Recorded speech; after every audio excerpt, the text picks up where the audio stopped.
10, 9, 8, 7, 6, 5, 4, 3, 2, 1, 0.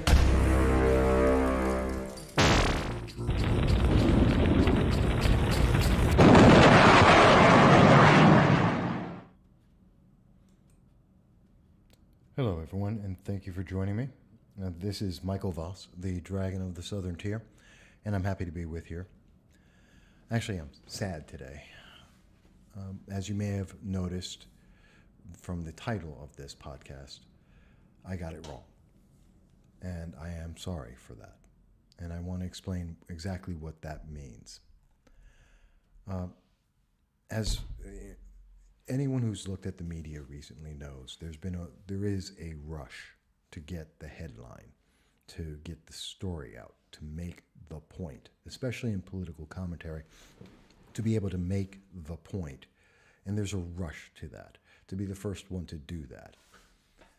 And that's part of what happened. That's part of what I did. And I am sorry for that.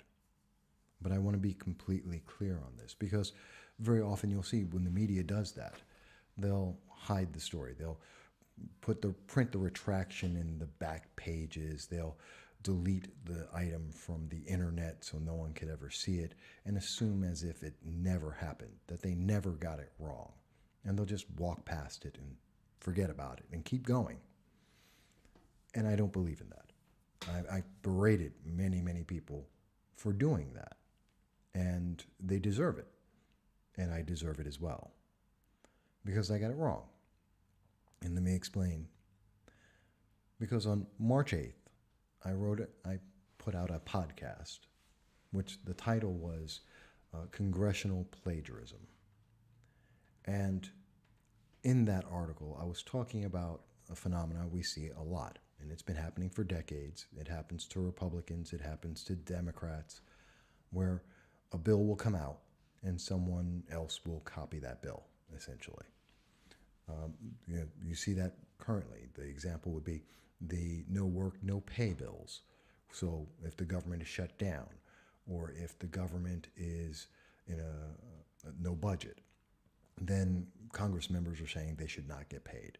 And there's about 10 different versions of those bills existing right now. And they're essentially all the same bill. The differences between them are so minor as to be non-existent. And we see this in a lot of different bills. The differences are usually very non-existent, and it's just the same bill over and over again. And that's what I call congressional plagiarism. And it's a serious and real issue. And it deserves to be highlighted. It's something that the media really doesn't talk about. And I wanted to talk about that issue.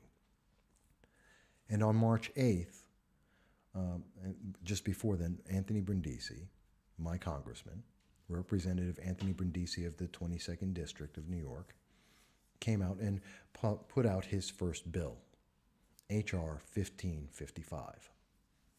And that bill was to deal with cable companies and if they have a fine, and how they would report and give transparency to constituents and make them accountable for the increase in fees that we've seen in many places, and in particular in the New York 22nd District. Now, that bill has not come out on congress.gov.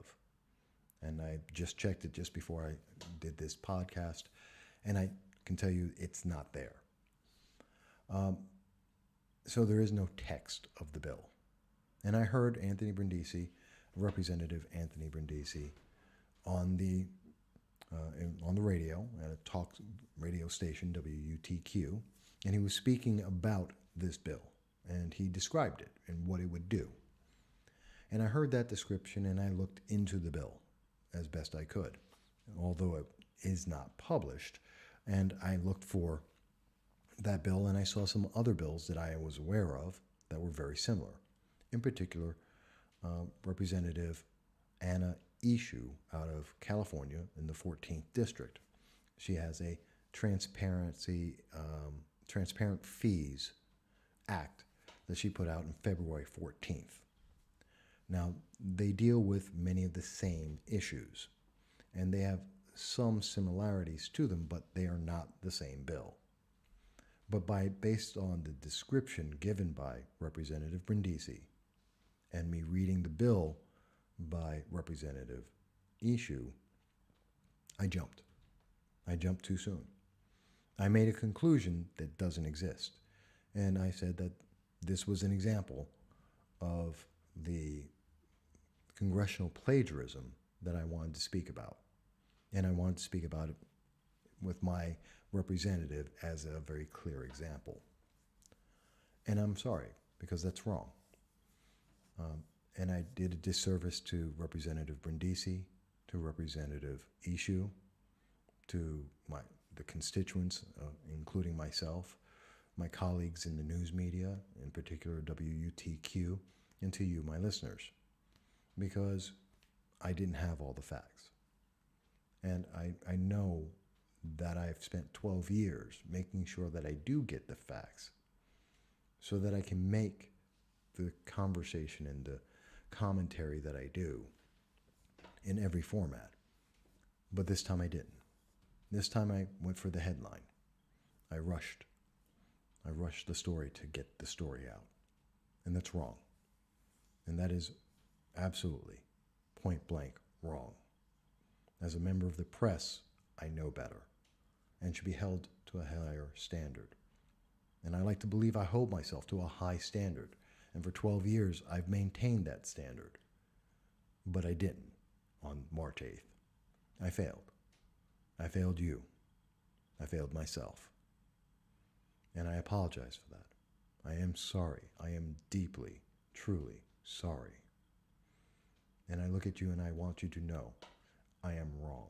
I did that wrong.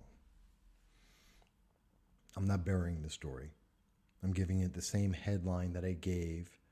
I'm giving the apology the same headline that I gave to the story. I want people to see that I got it wrong, because that's the right thing to do. Because I should stand up, call it man up if you wish, stand up and say, I got it wrong. I did call the office of Representative Brindisi. I made sure that they were aware of the article that I wrote. Whether they did or did not doesn't matter. I made them aware of the article I wrote. I made them aware of the error that I made. And I made them aware that I apologize. And that I will go on air tomorrow on WUTQ. Depending on when you see this, it may have already happened. But on March 12th, I'm going on to WTQ to publicly apologize and admit that I was wrong. And I passed on my apology to Representative Brindisi personally because I was wrong. And that's the way it should be handled, not to be pushed off to the side or deleted as if it never happened. I have removed the article because it is wrong from every source on the internet because it should be removed. But I don't hide from the fact I got it wrong. I'm standing here before you to take the admonition, to take your comments and your statements, to let you know that I value it. And I do value my reputation. I do value my credibility. It's allowed me for 12 years to be able to speak to Democrats, to Republicans, to conservatives, to liberals, libertarians, and liberals, to speak to many people in many different backgrounds. And they did so because they know I check my facts. They may not agree with my conclusions, but I check my facts. And I quote people in whole, in context. And I don't do gotchas because I don't believe in that. That doesn't serve anyone. It's important to be able to get all the information and make whatever conclusion you can from it. Whether you agree with me or not, that's okay. Discussion is part of the process in America. That's why we have that freedom of speech. But it means we need to be informed, fully informed, with all the information, and not jump to a conclusion, not jump ahead of the story. And that is what the media does today. over and over again, all of us. Sometimes very little, sometimes a lot. It's the atmosphere we're in. That's not an excuse. I don't hold that as an excuse. And I don't want anyone to think that I'm trying to give an excuse. I'm trying to explain that I'm wrong and that I am sorry. And we can do better. And I will do better. And I will redouble my efforts to make sure, double and triple checking myself to make sure that I continue to provide you with all the facts. That's why I include the sources in my podcast, why I include the links in my articles and in my videos to let you know, what am I talking about? Where did I find that information? That it is a credible source and that you can follow why I have the conclusions I have. Whether you agree with them or not is up to you, and that's okay. But to understand that other viewpoint, so that whether you agree with it or if you don't, to hear that other viewpoint, my viewpoint, that many of us may agree with or may not, and to say, okay, and now I have a better understanding of the issue, and maybe we can make a better bill, or we can elect a better person, or we can move the nation forward in a better way. That's the goal. That's the intent. That's what I believe political commentary is about, and I believe that's what I've tried to do. And I believe I've done that well for 12 years. But that doesn't matter because I got it wrong. On March 8th, I failed.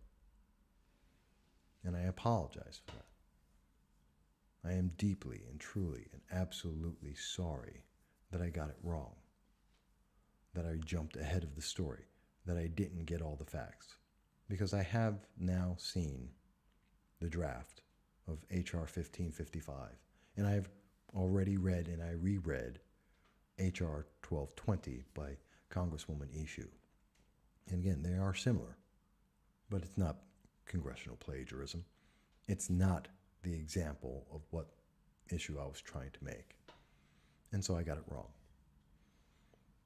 And I do apologize for that. And I should apologize for that.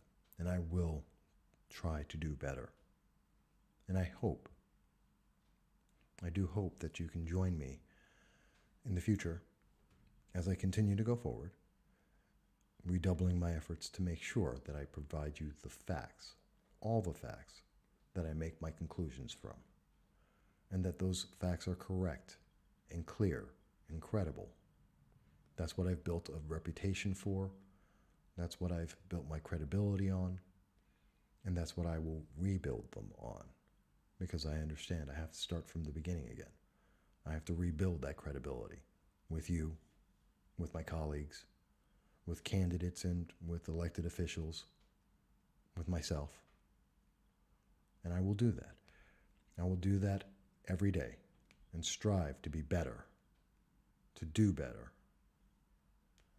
because you deserve it. And I know I can do it. I've done it. And I just need to keep doing it. I knocked down my ego, took me down a peg, and that's good. I deserve that. Obviously, I needed that. And be reminded that I still have to do my homework and not presume anything. To be fair, whether I agree or disagree with anyone, and in this case, I agree with the bill. I agree with Congressman Anthony Brindisi's bill, H.R. 1555.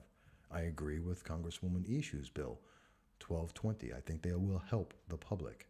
I think those are good bills. I support them.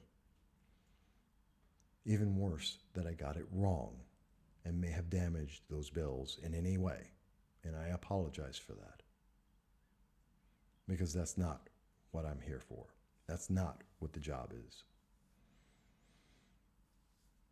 And so I hope that I can get it right. No, I know I will strive to get it right. And I will work hard, redoubling my efforts to get it right. Because this matters to me a lot. This is important to me, critically. I want to make sure I get this right going forward. I haven't got it wrong for 12 years. I'm not looking to get it wrong again. And I hope you can understand that. And I hope you can accept the apology. You, the public, Anthony Brindisi, Congresswoman Anna Eshoo, my colleagues at WUTQ and in the news media. I hope you can understand. And I hope you can accept my apology, because I am sorry. But I wanted to make that clear. I wanted to let you know, and to let you know that I am going to redouble my efforts going forward to get it right. I thank you, and I hope to see you again at my next podcast.